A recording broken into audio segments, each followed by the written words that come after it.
Dios les bendiga, amigos, amigas. Aquí estamos con un estudio más. Estamos en el estudio número 12. Estamos en este estudio, ahí está bien. Ah, el estudio de hoy vamos a titularlo ¿Por qué murió Jesús? Este es el título de hoy. Este, ah,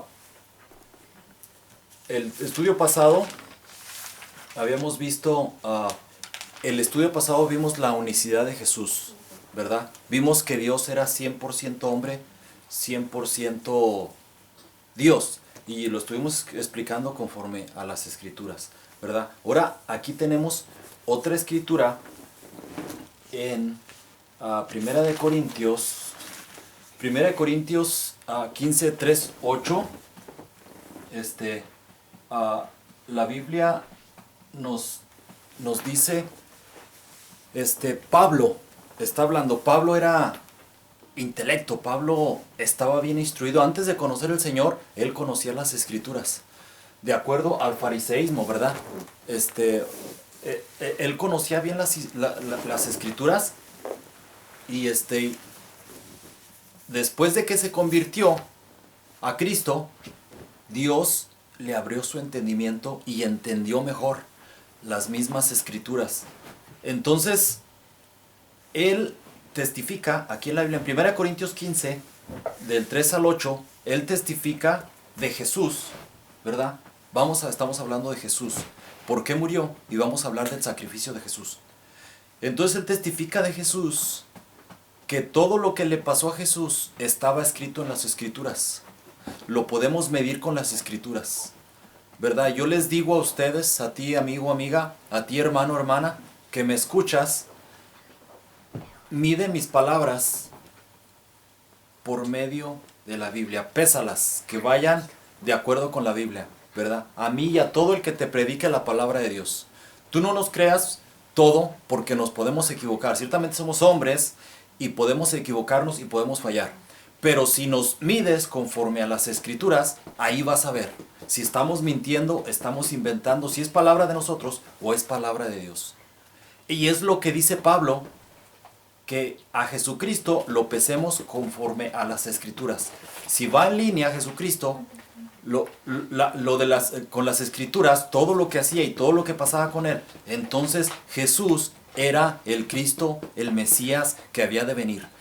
Antes de Cristo ya estaban muchas profecías en las escrituras, en la Biblia, en el Viejo Testamento, acerca del Cristo que iba a venir. Y Pablo nos dice que Jesucristo fue el que mostró que era el Cristo conforme a las escrituras. Vamos a leer 1 Corintios 15 del 3 dice: porque primeramente os he enseñado lo que asimismo recibí, que Cristo murió por nuestros pecados conforme a las escrituras. Aquí dice, Él murió por nuestros pecados conforme a la profecía que estaba escrita en la Biblia, o sea, conforme a las escrituras, y que fue sepultado y que resucitó al tercer día conforme a las escrituras. Estaba escrito, Jesús mismo lo había dicho, había profetizado que iba a morir y que iba a resucitar 3 días. Ha habido muchos líderes espirituales, pero ninguno de estos ha dicho que va a resucitar. Incluso mucho menos ha resucitado. Y que apareció a Cefas y después a los 12. Después apareció a más de 500 hermanos a la vez, de los cuales muchos viven aún y otros ya duermen. Después apareció a Jacob, después a todos los apóstoles y al último de todos, como a un abortivo, me apareció a mí. Este mismo Pablo está diciendo, el Señor se me apareció a mí. Entonces Jesucristo murió, pero no solo murió, sino que también resucitó. Hay un estudio que se hizo, hay una clínica que se llama la Clínica Mayo de Rochester. Es una clínica muy prestigiosa, muy famosa. Incluso es de las mejores, ¿verdad? El Hospital General de Houston y la Clínica Mayo son de los hospitales, las clínicas más prestigiosas del mundo, ¿verdad? Y se hizo un estudio el 21 de marzo en el 1986 para hacer un diagnóstico médico de la muerte de Jesucristo. Entonces estudiaron a ver cuál fue el posible causa de muerte del Señor Jesucristo, ¿verdad? Entonces, este estudio fue hecho por doctores, cardiólogos y fisiólogos, por William Edwards, Samuel Octon y James Thompson. Llegaron a la conclusión que fue tanta la angustia y el dolor de Jesús por la humanidad, por nuestros pecados. Él le pesó tanto, fue tanto la tristeza por nuestros pecados, porque Jesucristo, cuando estaba en la cruz y cuando iba a ir a la cruz, Él sabía lo que iba a venir y ciertamente sí sentía miedo por Él mismo, por el dolor que iba a sufrir. Pero no era algo raro ni algo que ya le estaba sacando, que ya se quería hacer para un lado, no, para nada. Él dijo, yo he venido a morir. Él lo dijo, eso lo tenía bien claro. Pero lo que le pesó es que le pesó que la humanidad, él miró al futuro. Y no solo al futuro, allí mismo los que tenía alrededor. Él los miró cómo es que lo estaban rechazando. Cómo es que se burlaban de él. Cómo es que lo miraban y meneaban su cabeza y le decían, ciertamente Dios, que lo libre Dios. Él se encomendó a Dios, que lo libre Dios. Y luego, si sanó a otro, si no se sana él mismo, si eres el Hijo de Dios, bájate. Y meneaban su cabeza. Pero esa audiencia, eso pasó porque estaba profetizado. Eso estaba profetizado. Entonces, pero aún así, en su humanidad, Jesús, ya vimos el estudio pasado, su humanidad era la que estaba allí funcionando nada más. Allí los superpoderes de Dios los hizo a un lado. Entonces nada más estaba Dios. Entonces fue grande, tanto el dolor, fue muy grande, ¿verdad? Entonces se dieron cuenta, como les digo, en la clínica Mayo, este estudio que hicieron estos médicos cardiólogos, que se dieron cuenta, según los estudios que hicieron, y hay pruebas, que de tanta tristeza y tanto dolor por la humanidad, por los hombres, por las personas que no han recibido ese sacrificio que Dios nos dio en la cruz, fue tanta la tristeza que el corazón se le rompió. Lo que llama la ciencia un rompimiento cárdico. Estoy hablando en palabras sencillas, ¿verdad? Pero eso le pasó.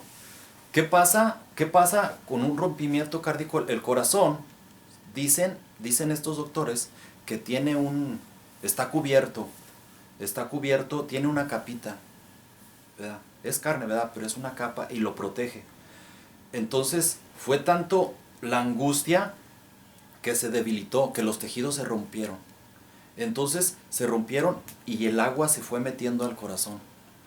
Entonces el corazón ya no pudo funcionar bien. Entonces se rompió el corazón de manera literal, así. El corazón se fue rompiendo.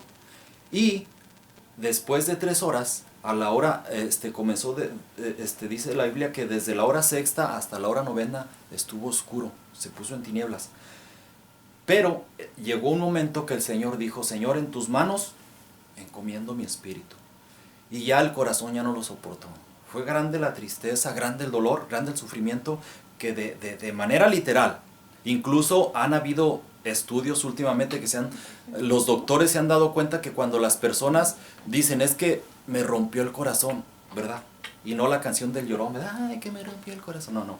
Bueno, eso sí, hay muchas expresiones, pero cuando dicen eso, es que de manera literal el corazón se rompe, o sea, entonces pasa eso, el rompimiento cárdico. Entonces se rompe el corazón, se mete el agua, se mezclan los líquidos y fallece la persona. Estos casos, bueno, hay uno, el renombrado fisiólogo Samuel Oxton cree que tan solo la combinación de la crucifixión, porque los romanos eran expertos para esto de la tortura. La crucifixión fue estudiada, fue un método que fue estudiado, ¿verdad? Y incluso fue estudiado como 300 años antes de Cristo. Y hay escrituras que antes de Cristo ya había profetizado que iba a morir y en la cruz, ¿verdad? Pero cómo es que todo estaba escrito, todo, como decía Pablo, conforme a las escrituras. Entonces este doctor dice que con la combinación de crucifixión y ruptura del corazón, se podría producir fácilmente la muerte.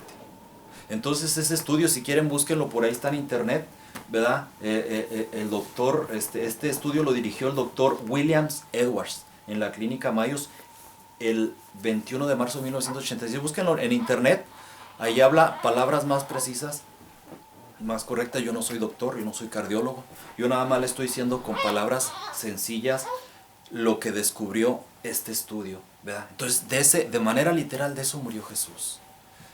Pero Él mismo entregó su espíritu, Él permitió que eso pasara en su corazón, y nadie le quitó la vida, Él la entregó, Él la entregó. Entonces, en el Salmo 22 nos confirma lo que este estudio, hasta siglos después, se dieron cuenta la ciencia, ¿verdad? Lo que la ciencia se dio cuenta. En el Salmo 22, se dice que el Salmo 22 es la radiografía de Jesús y su sacrificio. Y se dice que Isaías 53 es la fotografía de Jesús y su sacrificio. Porque ahí están escritas muchas de tantas profecías. Se dice que son más de 300 profecías acerca del Mesías de Jesucristo. Entonces, todo lo que es el Salmo 22, léalo cuando tenga tiempo. Ahí habla mucho de todo lo que Jesús, en lo que iba a pasar con Jesús. Y el Salmo 53 también. Entonces, aquí en el Salmo 22, de lo que estábamos hablando ahorita, del rompimiento del corazón, lo dice el Salmo 22, capítulo 22, versículo 14. Dice, mi corazón fue como cera, derritiéndose en medio de mis entrañas. O sea que el corazón del Señor, el corazón se le rompió como la cera, se le fue derritiendo, se le fue deshaciendo y se le derritió en medio de sus entrañas. Y esto pasó de manera literal, de acuerdo a este estudio. Y la prueba de eso, estos científicos no hablaron por hablar. Claro que por supuesto se basaron en la ciencia, lo que conocen, su conocimiento, pero también las escrituras comprueban, dan fe de esta verdad científica. Y esto, esto lo dice en Juan 19:34, dice, pero uno de los soldados le abrió el costado con una lanza y al instante salió sangre y agua. Juan, él miró. Juan escribió el Evangelio de Juan. Y él estaba allí. Fue el único que estuvo allí en la cruz con María la Virgen. Ahí estaba. Y después de que murió, tenían la costumbre no los dejaban. La ley decía que la ley prohibía de los judíos, incluso los judíos prohibían que se quedara colgado en el madero un sacrificado.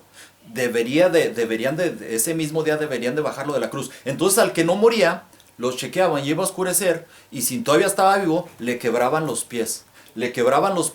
Entonces al quebrarle las rodillas de los pies, colgaba el crucificado. Entonces aquí le tapaba, lo sofocaba, ¿verdad? Le cerraba por donde respiran los pulmones, no los dejaba funcionar, quedaban colgados y los pulmones ya no podían funcionar. Entonces moría por sofocamiento. Pero Jesús no murió por sofocamiento, a él no le quebraron los pies. ¿Por qué? Porque estaba escrito que ninguno de sus huesos iba a ser quebrado, y ninguno de sus huesos fue quebrado, ninguno de sus huesos. Pero después que pasaron los soldados, vieron que estaba muerto. Entonces un soldado, para darle el golpe de gracia, la lanza, la agarró, ¡pum!, y se la clavó en el costado. Y entonces se la clavó aquí en el costado y salió. Juan dice que él miró que al instante salió sangre y agua. Entonces esa es la prueba científica. ¿Por qué tenía el corazón agua? Le clavó la lanza. Ellos eran expertos. O sea, el soldado no iba a tirarle ahí nomás a ver si le atinaba al corazón. No, esos eran expertos, sabían dónde, sabían cómo. Entonces, ¡pum!, le dio al costado, y allí le clavó la lanza en el corazón. Si el que no estaba muerto, medio muerto, pues, con eso moría. Entonces, al enterrarle la lanza, sale agua y sangre. ¿Por qué? Porque pasó un rompimiento cárdico. El corazón estaba roto de tal manera que hasta tenía agua, se le mezclaron los líquidos con la sangre. Y esa es la prueba. Bueno, después vamos a ver, aquí tenemos una ilustración de cómo era en esos tiempos Jerusalén.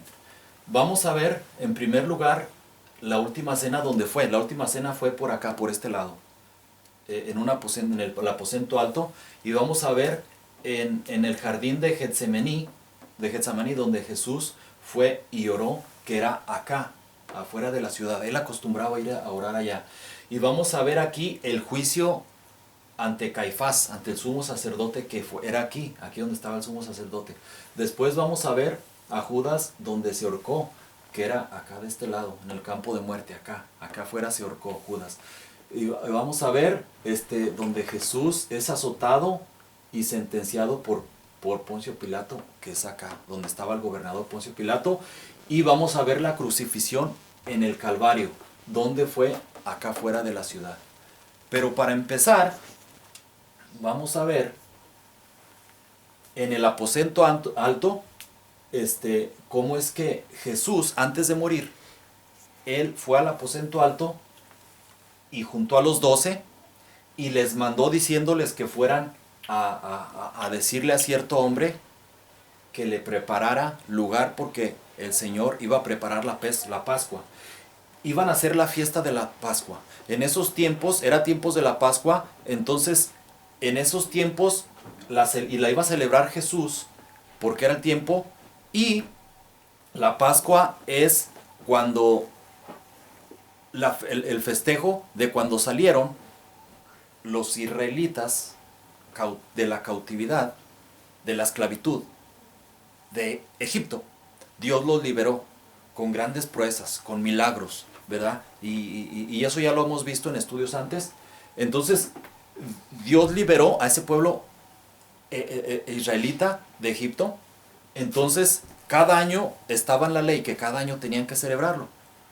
Entonces, Jesús juntó a los 12 discípulos. Y cuando los juntó, ahí en Lucas,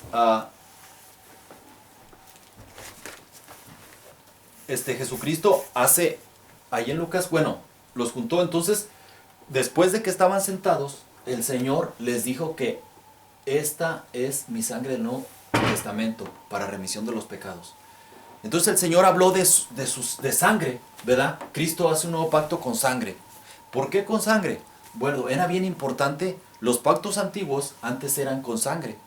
A Abraham, bueno, antes de Abraham, a Eva, Adán y Eva, ellos cuando cometieron el primer pecado, al cometer el primer pecado, después de que comieron del árbol de la ciencia del bien y del mal, se dieron cuenta que estaban desnudos.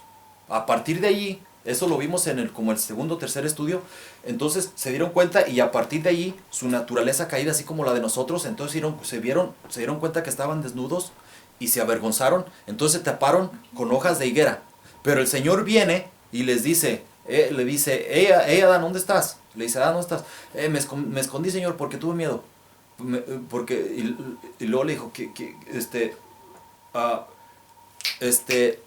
le dijo Dios a Abraham, ¿quién te dijo que estabas desnudo? ¿Verdad? Entonces él le empezó a echar la culpa a la mujer, y bueno, lo que ya hemos explicado, ¿verdad? Entonces después de allí dice la Biblia que Dios les puso pieles, los cubrió con pieles, túnicas de pieles. Ok, estas túnicas de pieles, ¿de dónde las agarró Dios? Son túnicas de pieles de animal. Entonces tuvo que matar un animal. Entonces allí hubo un derramamiento de sangre. Se derramó sangre para vestirles la vergüenza. Entonces después de allí fue el primer pacto. Hubo otro pacto con Abraham. Dios le dijo que se circuncidaran. Fue un pacto que hizo Dios con Abraham. Fue otra dispensación. El Cordero de la Pascua también. Eso de lo que les hablé ahorita. Antes de sacarlos de Egipto, les dijo que festejaran la Pascua. Era la primer Pascua. Entonces, allí mataron un corderito y tenían que cubrir los lindeles, las puertas, con sangre, ¿verdad? Entonces, ahora el pacto de sangre por el pecado. Pero ahora iba a ser con la sangre de Cristo. ¿Cómo lo íbamos a celebrar ahora? Lo vamos a celebrar por medio de símbolos del nuevo pacto. ¿Cuáles iban a ser esos símbolos? El pan y el vino. Entonces, Jesús de eso estaba hablando. Decía, esta es mi sangre del Nuevo Testamento para remisión de los pecados. Ok. Aquí vamos a leer Lucas 22. Vamos a ver aquí en Lucas 22. Ok, aquí estamos. Lucas 22, del 7 al 20. Ok, dice: llegó el día de los panes sin levadura, en la cual era necesaria sacrificar el cordero de la Pascua. Y Jesús envió a Pedro y a Juan diciendo: id, preparadnos la Pascua para que la comamos. Ellos dijeron: ¿dónde quieres que la preparemos? Él les dijo: he aquí, al entrar en la ciudad, os saldrá al encuentro un hombre que lleva un cántaro de agua. Seguidle hasta la casa donde entrare y decid: el padre de familia de esa casa, y decida al padre de familia de esa casa: el maestro te dice, ¿dónde está el aposento donde he de comer la Pascua con mis discípulos? Entonces él os mostrará un gran aposento alto, ya dispuesto, preparado ahí. Fueron pues y hallaron como les había dicho, y prepararon la Pascua cuando era la hora. Se sentó a la mesa y con él los apóstoles, y les dijo: cuánto he deseado comer con vosotros esta Pascua antes que padezca, porque os digo que no la comeré más hasta que se cumpla el reino de Dios. Y habiendo tomado la copa, dio gracias y dijo: tomad esto y repartidlo entre vosotros, porque os digo que no beberé más del fruto de la vid hasta que el reino de Dios venga. Y tomó el pan y dio gracias y lo partió y los dio, diciendo: este es mi cuerpo que por vosotros es dado, haced esto en memoria de mí. De igual manera, después que hubo cenado, tomó la copa diciendo: esta copa es el nuevo pacto en mi sangre, que por vosotros es derramada. Mas he aquí la mano del... Bueno, ya después está hablando cuando iba a venir por él Judas, ¿verdad? Pero el Señor les estaba avisando que el nuevo pacto que Dios, que está vigente hasta el día de hoy, ese nuevo pacto demanda que se derrame sangre, como todos los demás pactos. Dios, para apagar la ira de Dios, porque Dios se enoja, claro que Dios sí se enoja. Dios se ríe, sí se ríe. Dios se pone contento, claro que sí. Dios tiene sentimientos igual que nosotros, porque dice la Biblia que a imagen de Dios nos hizo. Entonces, Dios está molesto cuando tú pecas, amigo o amiga, cuando yo peco. Pero ¿qué hace con esa ira Dios? La Biblia, cuando nos habla de copas, pon atención cuando lea la Biblia. Copas es un lugar, es como un juicio que está guardado. La copa es donde derrama Dios la ira. Él se molesta. Un hijo tuyo, una hija, está haciendo algo mal. Te molestas, te incomodas, pero te aguantas. Vuelve a hacer algo mal, te aguantas. Vuelve a hacer algo mal, te aguantas. Vuelve a hacer algo mal y ya no te aguantas y ¡pum! Descargas. ¡Ey, no, vente, ya estuvo! Corriges, disciplinas, otros que actúan mal y descargan toda su ira, que no debe ser, ¿verdad? Pero bueno, Dios ahí tiene esa copa guardada, ¿verdad? Entonces, Dios está guardando esa ira ahí.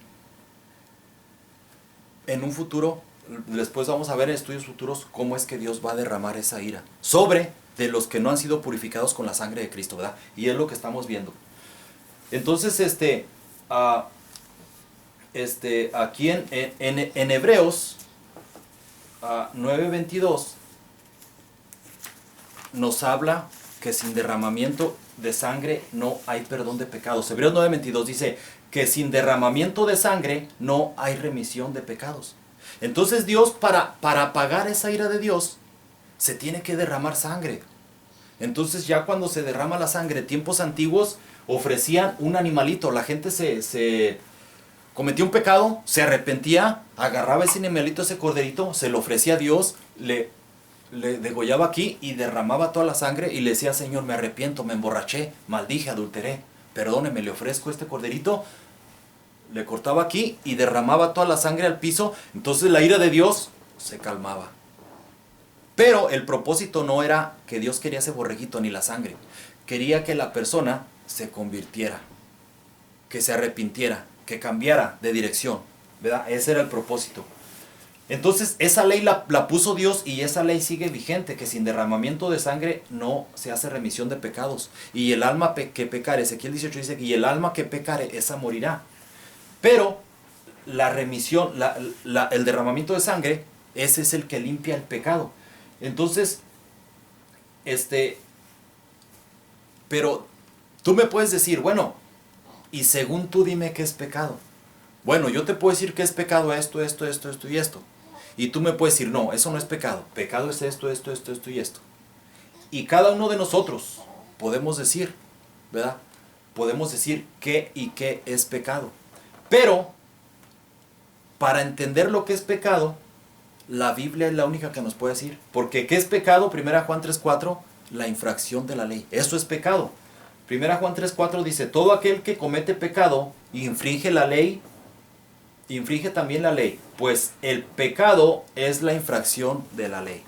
El pecado no es que me faltes al respeto a mí, ni que hagas algo que yo considero mal. Eso no es pecado. Pecado es lo que estás haciendo en contra de esta palabra santa, de la palabra de Dios. Eso es pecado. Y eso lo dice la Biblia. La paga de pecado, en Romanos 6:23 nos dice que la paga de pecado es muerte. Es muerte. ¿Tú ya pecaste, amigo, amiga? Bueno, te tengo una mala noticia. Eres candidato a la muerte. Mereces morir según la palabra de Dios, no porque yo te digo. Romanos 6:23. La paga de pecado es muerte. Para ti, para mí, cualquiera que peque, que el más santo, que el más puro, que el más bueno, que el más feo, es igual para todos. La paga de pecado es muerte. También la Biblia nos enseña lo que es el pecado, ¿verdad? Romanos 3:20, como les había dicho, solo la Biblia puede decirnos qué sí es pecado y qué no es pecado. Dice, porque por medio, Romanos 3:20 dice, porque por medio de la ley es el conocimiento del pecado. Si quieres conocer qué es pecado, lee tu Biblia.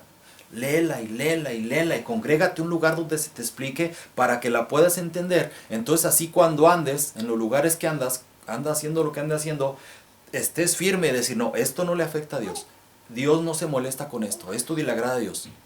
Y cuando esté haciendo cosas que a Dios no le agradan, eso es pecado. Romanos 3:23 nos dice, por cuanto todos pecamos, estamos destituidos de la gloria de Dios. Según la palabra de Dios, dice que tú, amigo, amiga, y yo, que ya cometimos el pecado, porque yo ya he cometido pecados, dice que somos candidatos al infierno. O sea, cuando moramos, solo hay dos caminos: en la gloria de Dios y fuera de la gloria de Dios, destituidos de la gloria de Dios, o sea, infierno. Entonces, el que es salvo está en la gloria de Dios. El que no, destituido de la gloria de Dios. Destituido de la gloria de Dios es el infierno. Y por eso dice, por cuanto todos pecamos, estamos destituidos de la gloria de Dios. Es la mala noticia, ¿verdad?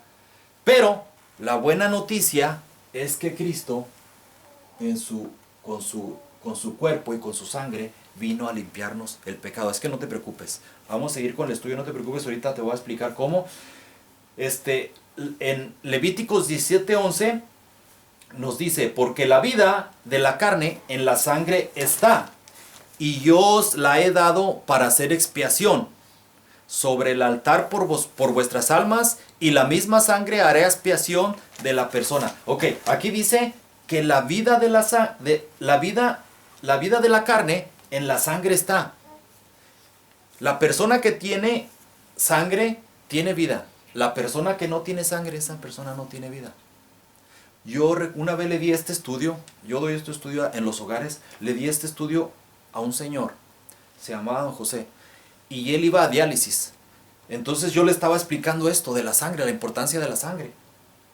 La vida, la vida de la carne está en la sangre.